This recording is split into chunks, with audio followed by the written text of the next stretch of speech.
بيبدأ فيلمنا النهاردة مع أنيا وهي مع حبيبها زين في المينا، وبتكون سعيدة جدا معاه وبتشوفه دايما مهتم بأكله ورشاقته وجسمه على عكسها، لأنها بتحب الأكل وخصوصا الحلويات، وبيبان على جسمها إنها مليانة شوية ودايما بتحاول تتحكم في أكلها لكنها بتفشل، لأن سواء كانت مبسوطة أو زعلانة بتروح تاكل لحد ما بيجي يوم وبتكون المفروض تروح فرح مع زين حبيبها، وبتقيس كل الفساتين اللي عندها وما بتلاقيش ولا فستان داخل فيها أو لايق عليها لحد ما بتستقر على فستان معين لكنه بيكون مكشوف بزيادة وبيبين إنها تخينة، ولما زين بيشوفها بيتضايق من شكلها لأنها هتظهر تخينة قدام باقي صحابه واللي معاهم بنات رشيقة ورفيعة أجمل منها بكتير، فبيقول لها إنهم اتأخروا على الفرح وبلاش تيجي معاه عشان عاوز يروح في ميعاده مظبوط، بس في الحقيقة بيكون عاوزها ما تجيش معاه لأنه مستعر منها، ولأن أنيا غلبانة وطيبة بتصدقه وبتدخل تلبس هدوم البيت وبتقعد في البيت وبتتابع الفرح من خلال الصور اللي بينزلها زين وأصحابه لحد ما بتلاقي صورة لزين وجنبه واحدة تانية، فبتدخل على بروفايلها وبتلاقيها منزلة صورة ليها مع زين وهي بتبوسه، فبتقوم تلبس الفستان القصير فورا وبتجري في الشارع عشان توصل للفرح، وأول ما بتوصل بتلاقي زين بيرقص مع البنت اللي كانت قاعدة جنبه، فبتدخل ما بينهم وبتكمل رقص معاه لحد ما بيجي وقت البوفيه وبتحط كمية أكل كبيرة قدامها وبتفضل تاكل فيها، وزين جنبها مكسوف منها ومستعر من شكلها لحد ما بيقول لها إنه محتاج يقول لها حاجة، وكان بيجهز كلامه من أسبوع وإنه عاوز ينفصل عنها، والمشكلة مش عنده هو والمشكلة عندها هي، لأنه أول ما قابلها كانت شخصية تانية وشكل مختلف عن دلوقتي تماما، وبيجي العريس والعروسة وبيقطعوا كلامهم، فبيفتكر العريس إنها حامل وبيبارك لها، فبتتكسف أكتر وبيقول لها زين إنه هيسيبها ومش عاوز يبقى معاها، وبيقوم من جنبها فبتفضل تعيط لوحدها وبتخرج من الفرح وهي زعلانة جدا، وبتروح على بيت أهلها وبتروح تاني يوم لصاحبتها ناتاشا واللي بتقف جنبها وبتقول لها إن في 20 جيم في المنطقة، وإنها لو عاوزة تنضم لواحد فيهم تعمل كده عشان نفسها مش عشان زين، وده لأنه سابها وهي في حالة نفسية وحشة، فبتقرر إنها تدخل جيم وتهتم بنفسها وتتحسن عشان زين يرجع لها برضه، وبتروح الجيم اللي مش عارفة فيه حاجة وبتلاقي حواليها أجسام رشيقة كتير، وبتبدأ أول خطوة ليها في طريق الرشاقة، وبعد ما بتخلص الجيم بتروح مطعم الوجبات السريعة اللي شغالة فيه صاحبتها ناتاشا وبتطلب وجبة كبيرة عشان تاكلها، فبتاخد ناتاشا الوجبة من قدامها وبترميها عشان تمنعها من الأكل اللي هيزود وزنها وكمان يدمر خطتها، وبتقول لها ناتاشا إنها هتخليها تخس غصب عنها وهتمنع الأكل المضر عنها بأي طريقة، وبتأمرها ترمي البيبسي اللي في إيديها، وبيجي الليل وبتكون أنيا عايشة مع ناتاشا وصديقها في الشقة، فبتحاول إنها تتسحب بالليل ناحية التلاجة وبتفتحها عشان تاخد كل الأكل اللي فيها لأنها جعانة وأكل الرجيم مش بيشبع، لكنها بتلاقي ناتاشا في ظهرها وبتأمرها إنها ترجع الأكل مكانه من تاني، وبتروح تنام عشان تستعد لتاني يوم، وبتبقى مشكلة أنيا الأكبر إنها شغالة في محل حلويات والأكل بيكون محاصرها من كل حتة، وبتحاول على قد ما تقدر إنها تمنع نفسها من الأكل، وبتفضل باصة للتورتة اللي زينتها من بعيد عشان تمنع نفسها من أكلها، بس التورتة هي اللي بتكسب وبتاكلها أنيا كلها لحد ما بتخلصها، وبتدور على الإنترنت على أي مجموعات مساندة وبتلاقي مجموعة وبتنضم ليها وبتشاركهم معاناتها في الرجيم، وبينضم ليهم واحد اسمه كوليا وبيكون الراجل الوحيد في المجموعة، وبيفضلوا كلهم يتكلموا لحد ما بتستأذن أنيا وبتمشي، فبيجري وراها كوليا وبيقول لها إنها الوحيدة في المجموعة اللي صغيرة في السن لأنه بيدور على حد يشاركه التمارين وملوش أي صحاب،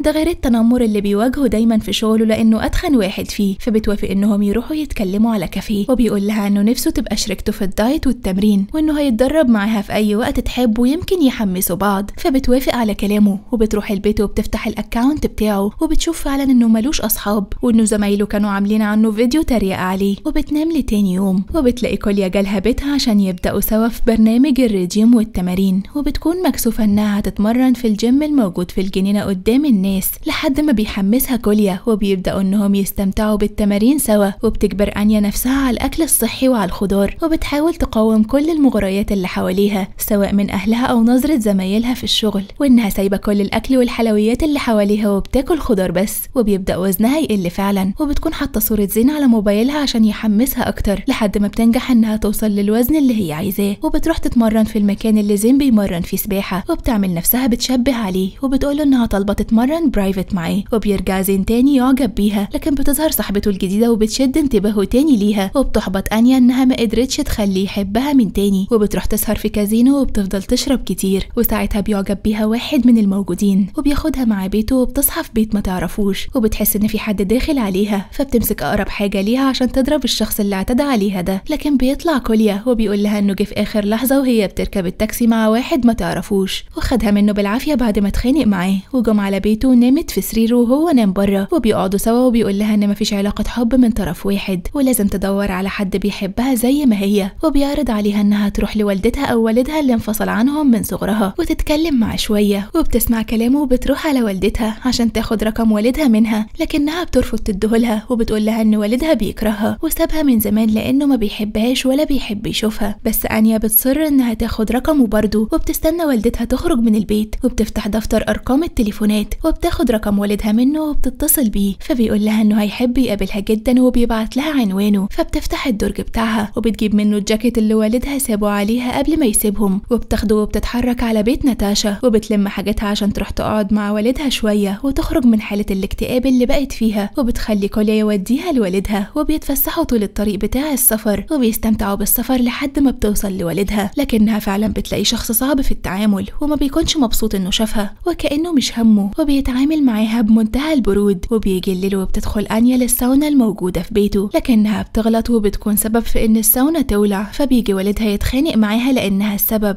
وما بيكونش همه حياه بنته وهل هي اتصابت ولا لا، فبيتخانق مع كوليا وبيقول له ان بنته كانت هتموت وهو حتى ما حاولش يطمن عليها وانها كانت جايه له عشان محتاجه والدها اللي يطمنها، لكنها كانت غلطه لما فكرت فيه اصلا، وبياخدها كوليا وبيرجعوا تاني لبيت والدتها وبيديها هدوم وتلبسها لانها بتكون لابسه فوطه من بعد الساونا، وبيوصلها لبيتها وبيكون اهلها مش موجودين، فبيقول لها تفضل بهدومه وهيبقى يعدي عليها بعدين، وبتشكره انيا جدا على مساعدته ليها، وبيسيبها بعدها وبيرجع على بيته، لكنه بيلاقي ناس بتبيع زهور على الطريق، فبيقرر انه ينزل يشتري ورد، وبيرجع بيه تاني لانيا وبيعترف لها بحبه، لكن اثناء ما بيرجع بيكون زين موجود عندها في البيت وبيعتذر لها عن اللي عمله معاها وقاله لها، وبيقول لها انه بيحبها وبيرجعوا لبعض من تاني. ولما بيرجع كوليا تاني بيشوف انيا مع زين من خلال شباكها، فبيرمي الورد اللي في ايده وبيبعد عن بيتها، وبعد ما بيسيبها بتفكر في علاقتها مع زين وانها ما بقتش مرتاحه زي الاول، وبعدها بتروح بيت ناتاشا وبتلاقيها عامله حفله هناك وبتحكي لها اللي حصل مع والدها ومع زين، لحد ما بيدخل عليها واحد وبيديها شيشه عشان تشرب منها، فبترميها من البلكونه وبتقع على عربيه الشرطه اللي تحت، وبتكون السبب في ان الشرطي بيطلع بيت ناتاشا وبتدفع رشوه ليه عشان ما يقبضش عليها لانها صاحبه الشقه، وبتبوظ الحفله وكل واحد فيهم بيمشي، وبتمشي انيا من بيت ناتاشا وما بيكونش قدامها حد غير كوليا، وبتروح له على البحيره اللي بيحب يقعد عندها، وبتقول له ان مفيش حد عندها تروح له غيره وانها بقت وحيده، فبيقول لها كوليا انها ممكن تروح لحبيبها زين تقعد عنده وانه كان نفسه يبقى صديقها، لكن عمرها ما حسسته بكده، وانها لازم تحب نفسها عشان الناس تحبها، وبيسيبها وبيمشي وبيكون مفيش حد قدامها تروح له، وبتفضل تعيط طول ما هي ماشيه في الطريق لحد ما بتوصل قريب من بيت والدتها، وبتنام في حقل زرع قريب من البيت لتاني يوم، لكن من حظها بتكون في آلة قطع المحصول بتقرب منها وهي نايمه ومش حاسه بالآلات، لكن جوز امها بيكون واحد من اللي بيسوق الآلات دي وبينزل يجري عليها وبينقذها على اخر لحظه من الموت، واخيرا بتقرر انها تتكلم معاه لانها كانت بتكرهه جدا وبتحكي له كل اللي حصل معاها، فبيقول لها انها لو حبت نفسها وصلحت علاقتها بكل اللي حواليها هتصلح حياتها، فبتقرر انها تروح لاول واحده وهي ناتاشا، وبتتاسف لها انها سبب في تدمير حفلتها، وبتفضل تتاسف لها لحد ما بتسامحها، وبترجع تاني تعيش مع والدتها في بيتها، فبتلاقي ان والدها جاي لها وهو لابس الجاكيت اللي هي اديته له لما كانت عنده، وبيتاسف لها على تعامله معاها، وبيقول لها انه هيبقى دايما جنبها وهيحاول يعوضها عن اهتمامه اللي هي فقدته، وبتخليه يوديها الماراثون اللي كوليا والمجموعه بتاعته مشاركين فيه، وبتنزل تدور عليه لحد ما بتلاقيه بيشرب بيبسي، فبتاخدها منه وبترميها قدامه، وبتقول له انه هو صديقها الوحيد اللي وقف جنبها في كل ظروفها، وهي ما قدرتش اللي عمله عشانها، وانها عرفت قيمته بعد ما زين رجع لها، وحست قد ايه انها كانت مرخصه نفسها معاه، وانه علمها ازاي تحب نفسها وجسمها زي ما هي، واللي هيحبها عشان شخصيتها مش عشان جسمها، وبتاخده وبتقول له انه لازم يكمل الماراثون بتاعه مع مجموعتهم لانها اتعلمت عدم الاستسلام، وبتتحسن حياتها وحالتها وعلاقتها بكل اللي حواليها بعد ما اقتنعت ان الانسان شخصيته اهم من شكله وجسمه. وبس كده بيخلص الفيلم. ما تنساش لو عجبك تعمل لايك وقولوا لنا رأيكم في الكومنتات.